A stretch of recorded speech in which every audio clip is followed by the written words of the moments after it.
हुकूमत और वजीर ख़जाना मोहम्मद औरंगज़ेब के दावे अपनी जगह, मगर ना तो मुल्क में बैरूनी सरमायाकारी आ रही है, ना मईशत इस्तेहकाम से तरक्की की तरफ जा रही है और मुल्क में बेरोज़गारी और गुर्बत बढ़ती जा रही है। वर्ल्ड बैंक भी कह रहा है कि पाकिस्तान का ग्रोथ मॉडल ना तो आवाम की आमदनी में इजाफा कर सकता है और ना ही गुर्बत में कमी ला सकता है। एक तरफ मुल्क में बैरूनी सरमायाकारी आने के दावे अब तक हकीकत नहीं बन सके, तो दूसरी तरफ इस माली साल के पहले 3 माह में प्राइवेट सेक्टर ने कोई नया कर्जा नहीं लिया। हालांकि शरह सूद में नुमायां कमी आई है और ये भी मुल्क में कमज़ोर मुआशी सूरत हाल की निशानदही करता है। कमर्शियल बैंक्स की प्राइवेट सेक्टर लैंडिंग 11 साल की कम तरीन सतह पर पहुंच गई है। अगर GDP ग्रोथ देखी जाए तो गुज़िश्ता 4 साल पाकिस्तान की तारीख के बदतरीन साल रहे हैं। जब नए वज़ीर ख़जाना मोहम्मद औरंगज़ेब को वज़ारत ख़जाना का कलमदान दिया गया तो उनसे तवक्को इस बात की थी कि वो मईशत में रिफॉर्म्स करेंगे। वो खुद भी इस बात को तस्लीम करते रहे कि पाकिस्तान को इस बूम बस्ट के साइकिल से निकलना चाहिए कि तरक्की हो तो साथ करंट अकाउंट का खसारा पैदा हो जाए और फिर डिफ़ॉल्ट का खतरा खड़ा हो जाए। और इसके लिए उन्होंने दावा किया कि वो रिफॉर्म्स करेंगे, मुल्क की बरामदात भी बढ़ाएंगे, मगर वो मुसलसल रिफॉर्म्स में नाकाम नजर आ रहे हैं। हुकूमत प्राइवेटाइजेशन करने, नुकसान करने वाले इदारों में रिफॉर्म्स करने और गवर्नेंस स्ट्रक्चर में मौजूद खामियों को दूर करने में मुसलसल नाकाम है। और ऐसा लगता है कि कम मुआशी तरक्की, कम बरामदात और बेरोजगारी और गुर्बत में मुसलसल इजाफा एक नया नॉर्मल बन गया है। सितंबर में महंगाई 5.6% रही, जो 10 माह की बुलंद तरीन सतह है। शरह सूद 11% से कम होने और मुल्क में मुआशी सरगर्मियां बढ़ने के इम्कानात मजीद कम हो गए हैं। और इस माली साल के इब्तिदाई 3 माह में FBR को टैक्स कलेक्शन में 198 अरब रुपए के शॉर्टफॉल का सामना है। मुल्क में पहले से ही टैक्स देने वाली इंडस्ट्री इंतहाई बुलंद टैक्स दे रही है और ये भी मुल्क में सरमायाकारी में बहुत बड़ी रुकावट है। रवा माली साल के इब्तिदाई 3 माह में रिटेलर्स, होलसेलर्स और एक्सपोर्टर्स के मुकाबले में तनख्वाहदार तबके ने दुगना टैक्स दिया है।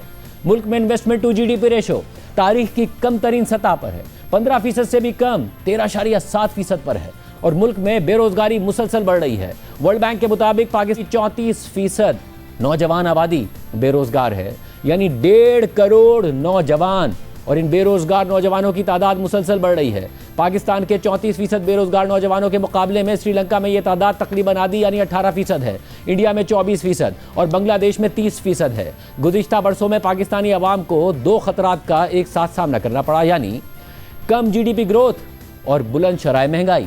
माहिर मईशत डॉक्टर हफीज़ पाशा के मुताबिक पाकिस्तान में 75% अवाम एग्रीकल्चर, मैन्युफैक्चरिंग, कंस्ट्रक्शन और होलसेल और रिटेल के शोबों में रोजगार से वाबस्ता हैं। गुज़िश्ता 3 बरसों में होलसेल और रिटेल ट्रेड की औसत तरक्की -2%, कंस्ट्रक्शन सेक्टर की -1.6%, मैन्युफैक्चरिंग की -3%, जबकि ज़राअत की औसत तरक्की की शरह 3.1% रही। यानी सबसे ज़्यादा रोजगार देने वाले 4 में से 3 सेक्टर्स ने मनफी तरक्की दिखाई। 2023 के पॉपुलेशन और हाउसिंग सर्वे के मुताबिक मुल्क में 1 करोड़ 88 लाख लोग बेरोजगार हैं, यानी 22.1%, और ये मुल्क में बेरोजगारी की गुज़िश्ता 30 साल की बुलंद तरीन सतह है।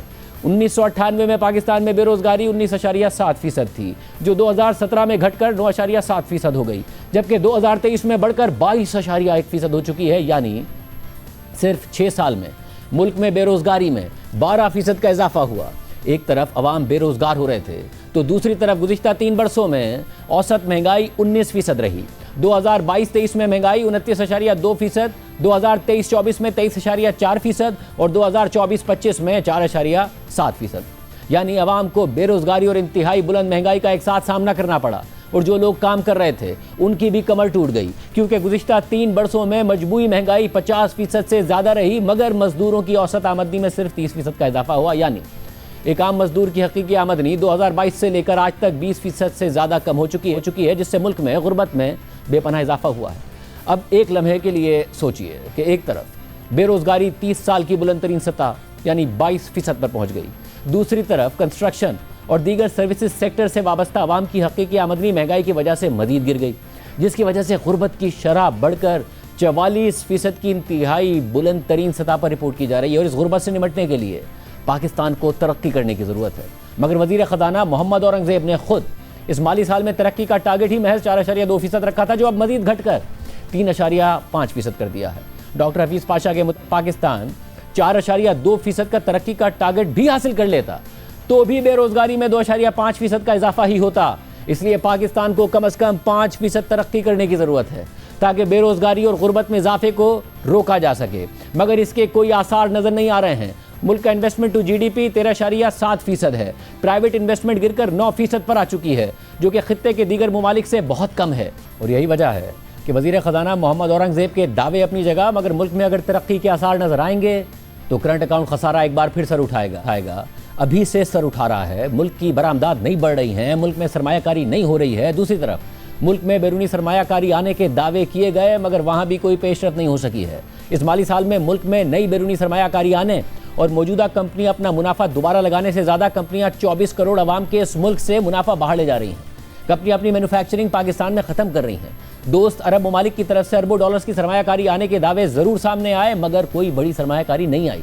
और फिर यह खबर सामने आई कि घरेलू और दीगर इस्तेमाल की मसनूआत बनाने वाली कंपनी प्रॉक्टर एंड गैम्बल ने पाकिस्तान में अपनी मैन्युफैक्चरिंग और कमर्शियल सरगर्मियां बंद करने का ऐलान कर दिया और अब कंपनी कंज्यूमर्स को इस खित्ते में दीगर ऑपरेशंस के जरिए मसनूआत फराहम करेगी। शेल, फाइजर, टोटल एनर्जीज और टेलीनॉर हालिया सालों में पाकिस्तान से अपने ऑपरेशंस बेच कर जा चुके हैं। हालांकि पाकिस्तान आबादी के लिहाज से दुनिया का 5वां बड़ा मुल्क है। प्रॉक्टर एंड गैम्बल 1991 में पाकिस्तान में दाखिल हुई, फिर मुल्क की टॉप कंज्यूमर अशिया बेचने वाली कंपनी बन गई। कंपनी के पैम्पर्स, साबुन, सर्फ, शैम्पू, शेविंग फोम्स और रेजर के साथ साथ दीगर मसनूआत घर घर में इस्तेमाल होने लगी। मगर अब इस वक्त पाकिस्तान में सरमायाकारी तो नहीं आ रही है, मुल्क से बाहर सरमायाकारी जा रही है, प्रॉफिट रिपैट्रिएशन हो रही है। कैसे मुल्क आगे बढ़ेगा, ये सवाल मुसलसल उठ रहा है।